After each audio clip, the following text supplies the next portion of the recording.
1, 2, 3, 4, 5.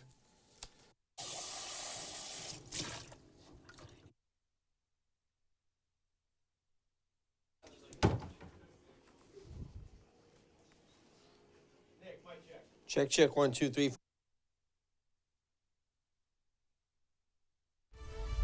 Southern New England's trusted news source, ABC6 News at Noon. For joining us today for ABC6 News at Noon, I'm Casey Kintz. We're going to start today with the weather. Another mild day out there today. A live look outside on this lunch hour right now with our, that is not it. That is not the live look outside right now. Let's send it over. Nick, take it away. There's the temperature right now. There it is, 51 degrees right now. We got a south wind at 13 miles per hour, and it is a beautiful day. We've got sunshine out there right now, and the temperatures across the region are up at 50 or better. Look at Smithfield at 53 right now, and the temperatures so far this week have been above normal. So far today, 10 degrees above normal. Tomorrow, the record is 60 degrees. Here are some other records. 58 tomorrow for New Bedford. We're not going to make it to the 64 today in Providence, but, you know, the New Bedford high of 59, it's possible. I think it might hit about 56 maybe in New Bedford today, but it's possible it could hit the 59. The next 2 days, they may break a record there. Satellite radar shows the edge of the clear weather that is pushed in now to the Providence area and westward. It's still southeastern Mass, Cape Cod, still in the clouds. As we put it into motion here, you can see everything moving out. I didn't see a sprinkle out there. It probably just was up above in the cloud. But it's clear to our west behind this warm front. The warm front is pushing through, and that means it's opening the door to all this warm air. Look at 3 o'clock, we're in the mid-upper 50s. 7 o'clock, we're still 50. 11 o'clock, we're still close to 50. And it's going to be a very warm night tonight. Temperatures will hold with that southerly breeze in the upper 40s tonight. Tomorrow, we're heading for the low to mid 60s. It's going to be a gorgeous day tomorrow. We'll see how long this will last. We'll look at our 7-day forecast and much more coming up. Boy, for mid-February, that's great. Nick, thank you for that. Turning to our schools now. And we are continuing to talk about those swatting threats. And more than a dozen schools across Massachusetts receiving such threats against them where an anonymous caller threatened a shooting at the school, prompting them to go into lockdown. ABC6 News reporter Yanni Trigelis spoke with a parent and school committee member who experienced these threats that ended up being a hoax. This week, dozens of schools across Massachusetts forced into lockdown after local police departments received anonymous calls threatening the schools. First thing I did was pick up my phone and text my kid to make sure that, they were okay. Tracy O'Connell-Novick is with the Massachusetts Association of School Committees and also a parent of a Worcester student. She described her emotions Monday as a school in Worcester had a threat made against it. Then on Tuesday, O'Connell-Novick calling on Governor Healy and the FBI to take action against these threats. In a statement released to ABC6, the FBI's Boston division said, "We're aware of the numerous swatting incidents where a report of an active shooter at a school is made, and the FBI is working alongside our local law enforcement partners in identifying the source of the hoax threats." Going on to say that investigating these threats can drain law enforcement resources and divert them from responding to actual crises. Massachusetts State Police also involved in the investigation and tell us no arrests have been made at this time and that no schools have received any further threats against them since Tuesday. Also adding that this week's threats could possibly be connected to similar ones the state received a few years ago. State Police working alongside Massachusetts schools to document any further threats. And in a statement released to ABC6 by the Massachusetts Commissioner for Elementary and Secondary Education, he said that throughout the Commonwealth, schools and districts have received training and technical assistance on developing high-quality emergency response plans aimed to keep students, faculty, and staff safe during emergencies that include incidents of swatting. But that isn't actually the answer. That's playing defense rather than actually fixing the situation. O'Connell-Novick saying she wants to see state legislature take action, including Governor Healy, to protect students and staff. I need to know that this isn't, only left to the local police force. The local police does all that it can. But we know that when this comes to sort of the level of investigation that's necessary, that's really a state and a federal responsibility. Yanni Trigelis, ABC6 News. Thank you for that. Winters Elementary School, meantime, will remain closed through winter break. The Pawtucket School Committee made that announcement last night. School officials say the Arctic blast from a couple weeks ago caused a pipe to burst, and since then, students have been learning remotely. In total, 23 classrooms were damaged. The school is expected to reopen again on February 27th. New today at noon, Providence is starting a new community satisfaction survey. Mayor Brett Smiley's office aiming to get a sense of how residents feel about city services. It comes as the mayor appoints a new director of city services. The survey is in multiple languages and is available in providenceri.gov. If you want to provide feedback, it'll be up for the next month. A crash closed Route 79 in Lakeville last night. Firefighters were alerted to a car off into the woods around 7 o'clock. A utility pole snapped and power lines were taken down. You see right here, one person was taken to St. Luke's Hospital with minor injuries. The road did reopen after the car was removed and hazards were taken out of the road. Scituate police say they arrested a man who was flagging down drivers along Tunk Hill Road while armed with a knife. Not only that, but police say they found 21-year-old Donald Rodriguez of Providence carrying 2 unloaded long guns, 4 high-capacity magazines, and 70 rounds of ammunition. And there's more.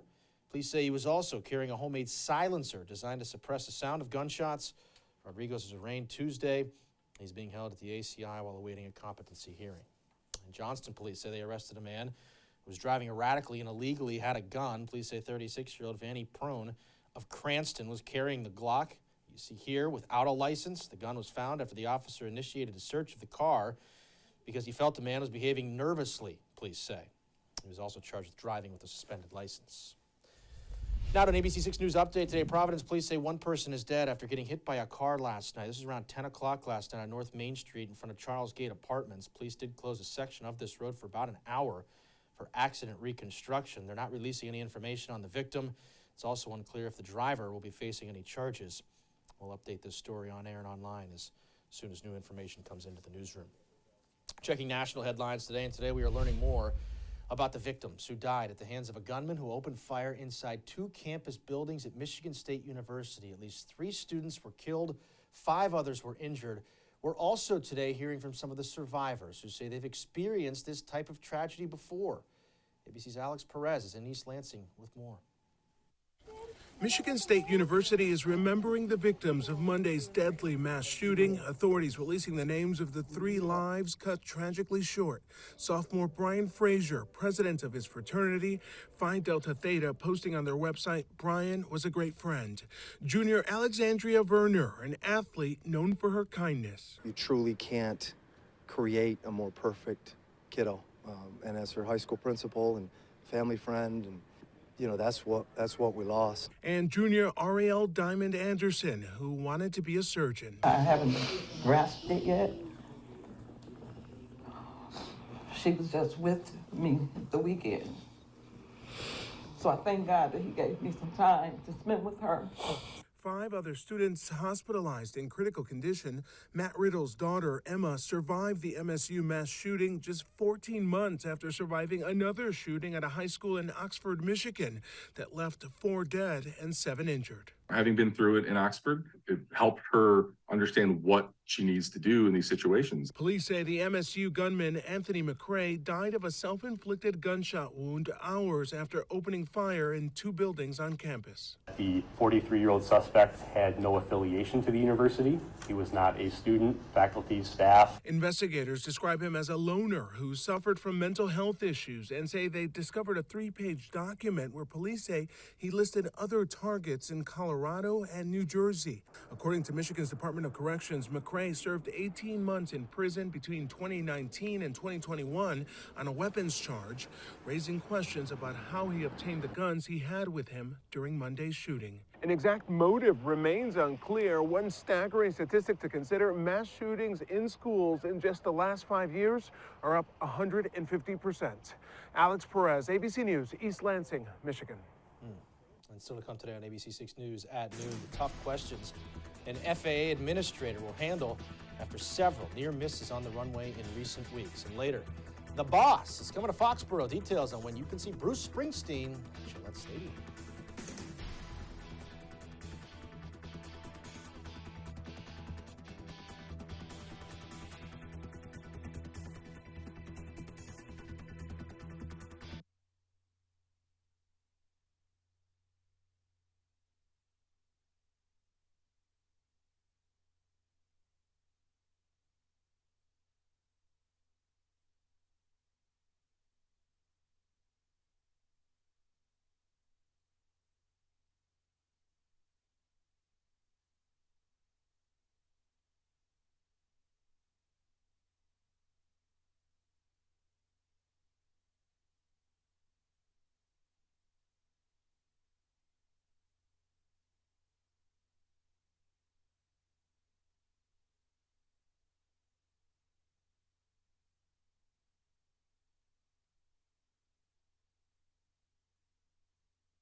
Back with consumer news now, and news from Capitol Hill today. After a number of safety concerns involving commercial airlines, the acting director of the FAA will be on Capitol Hill facing tough questions from senators today. ABC's Justin Finch has more on that.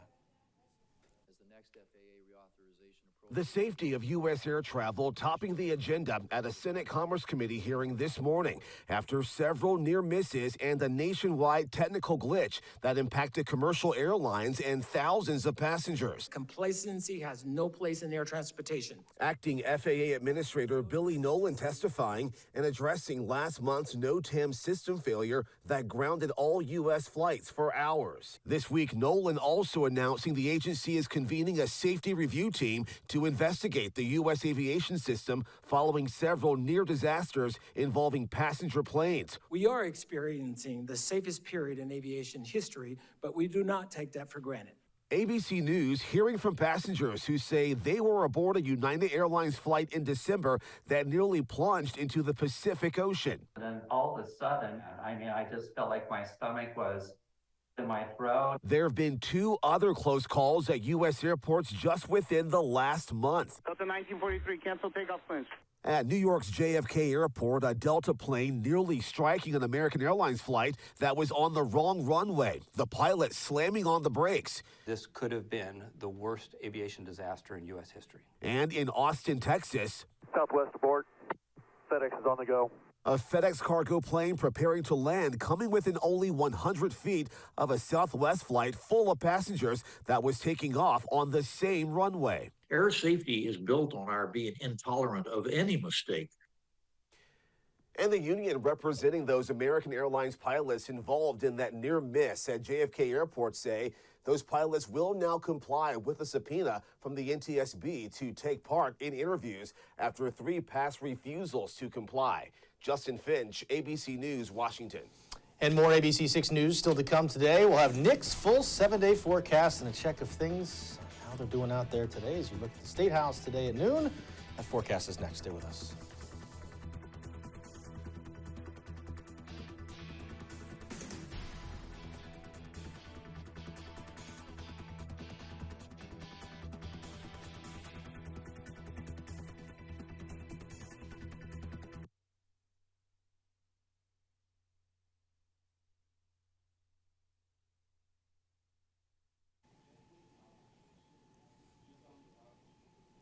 One, two, three, four, five.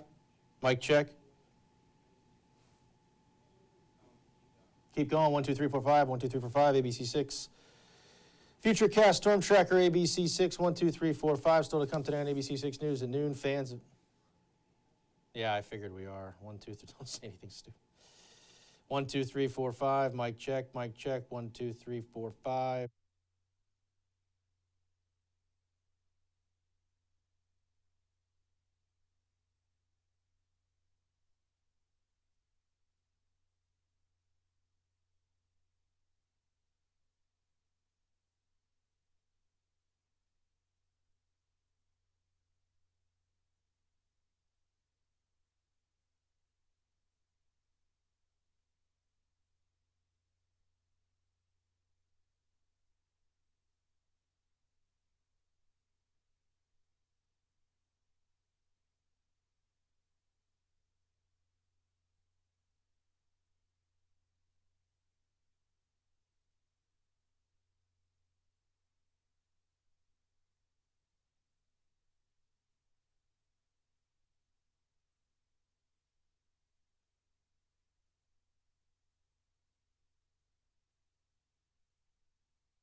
And now, your ABC6 Storm Tracker weather with meteorologist Nick Morganelli. All right, good to be back with you. You're definitely going to need these today and tomorrow midday. All right, let's take those off. We'll give you the weather forecast. All right, we got to get ready for spring-like weather. It's already here. The warming has begun right now. We've got spring-like weather right through Friday. We've got umbrellas Thursday night and Friday. You heard KC shouting, cheering over there, right? And we have a seasonally cold weekend ahead. Unfortunately, this is only going to last a few days, at least the warmth. And we have a few showers to be thrown in there too. But you look ahead to the 20th, and we're still above normal here in the Northeast. So we still get back to above normal temperatures. Not much above, because that's what we had for the last extended forecast. But certainly it is going to stay mild. We have clouds that moved out in the last hour or two, and there's all this clear weather back in here. And this is ours for today, the rest of today, for tonight as well. And as we widen it out, what do we have on the map? Well, we have this storm system sliding up through the Great Lakes and into Canada. It has pushed its warm front through, and then the cold front is going to trail it, and it's attached to this moisture, which is gathering down here and moving out of the southwestern U.S. In fact, it has snowed here in New Mexico and portions of Arizona. This is a little bit unusual, but they have the cold weather while we have the warm weather. That's just the way it is right now. And the Futurecast has that warm front to our north by 5 o'clock. It's already pushed through. So there that goes, and here's that front. It sags across the area, but it stays to our north, which means this is the warmer side of things. Notice this warm wedge of air. This is tonight to tomorrow. We've got the warm wedge sliding in and giving us, I'd say, record high temperatures tomorrow for the date. We should reach the low to mid 60s tomorrow. There's that front, divides the colder air to the north from the warm air over us, and this is the running board for the moisture and the clouds. So here comes the moisture running along that front. Low pressure area developing along the front will slide a little bit closer to us than the last low pressure area. This one, Thursday, is tracking through Pennsylvania and into northern New England by Friday morning. So the front very close to us. So that's when we'll have the rain Friday during the day mostly. We'll have a few showers coming in Thursday night, but it's really Friday morning into the early afternoon, I would say. By mid-afternoon and early evening, I think that front will push off to the south of us, and we'll finally get some drier air in here. But the only caveat in that is it gets colder after that, too. 56, sun and wind for today, the rest of today. Tonight, 48. The temperature really doesn't fall all that much tonight because the south wind is going to continue to keep the warm air flowing in. And then with the sun setting, we're cooling, but we're warming by the advection of warmer air coming in. That is the movement of air horizontally by the wind. So radiational cooling, but advectional warming, they kind of negate each other tonight. So we got 48. 64 tomorrow. And late day shower is possible. That would be during the evening. West wind at 5 to 10. So a light wind in 64, that's going to feel like 70 tomorrow. How's that? And then we got the umbrella we needed for Friday. Saturday, sunny, colder, starting off in the 20s and only getting to 40 on Saturday. That'll be quite the shock, but overall, good 7-day. I like it. Yeah, and I hope the guys in the back got a screen grab of those shades that you were wearing at the top of your forecast. Fingers crossed. Still to come today on ABC6 News at noon. Fans of Ted Lasso, big news for you. Season 3 on the way. We'll tell you when. Plus, The Boss is coming to Foxborough. Details on when you can see Bruce Springsteen at Gillette Stadium.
Checking some entertainment news today. Ted Lasso is back. Apple debuted a teaser for season 3, announcing new episodes will return on Wednesday, March 15th. Ted Lasso stars Jason Sudeikis as an American coach of a British soccer team. The critically acclaimed series has won multiple awards, including an Emmy for Outstanding Comedy Series. New episodes will drop weekly on the streaming service. Also good news here, The Boss is staying on the road. Bruce Springsteen and the E Street Band have announced additional tour dates on their 2023 international tour, including a stop in Foxborough. The group will be playing at Gillette Stadium on August 24th. Verified fan sales on Ticketmaster will begin on February 27th, so not far from now. They'll go on sale at 10 a.m. Still to come today on ABC6 News at noon, a rescue mission underway off the shores of Massachusetts to rescue a stranded baby seal. What they're asking of the public. That story is next. Plus, Nick with one final check of that Wednesday forecast. All coming up. Stay with us.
Welcome back. Quite the story here. Crews in Massachusetts working on Valentine's Day to rescue this baby seal. The seal pup washed ashore Tuesday morning at Phillips Beach in Swampscott. Wildlife officials say the pup is without its parent and appears to be stranded. So animal control is asking the public to stay away while they try to help it. They also warn that seals, even babies, will aggressively defend themselves if they feel threatened. It is nice out there today as the mild temps continue. Let's get you one final check of that forecast. Nick. Yeah, Casey, 50s today. We drop only to 48 tonight under a starless sky. Tomorrow, 64 with a late day shower. Let's take you through hour by hour. Clear sky and 53, 5 o'clock tonight, 11 o'clock, still near 50. 7 a.m., same thing. And then we get to tomorrow. We get some clouds in here in the afternoon. If they hold off long enough, we're going to make it to the middle 60s, but we're looking at lower 60s tomorrow, and then we've got mid-50s for Thursday evening with a few showers moving through, light scattered showers. Then the rain comes in Friday morning. That's when we'll have some rainfall. 7-day forecast shows that rain with us through midday Friday, and then we dry it out and we cool it off. We're going from short sleeves to sweaters again. At least for now, it's that early sense of spring. Yeah. Feels nice out there. It really does. Nick, thank you for that. Thank you, folks, for joining us as well today. The news continues 1 to 4. We're always online, too, at abc6.com. Thanks for watching. I'm Casey Cans. Have a great rest of your Wednesday.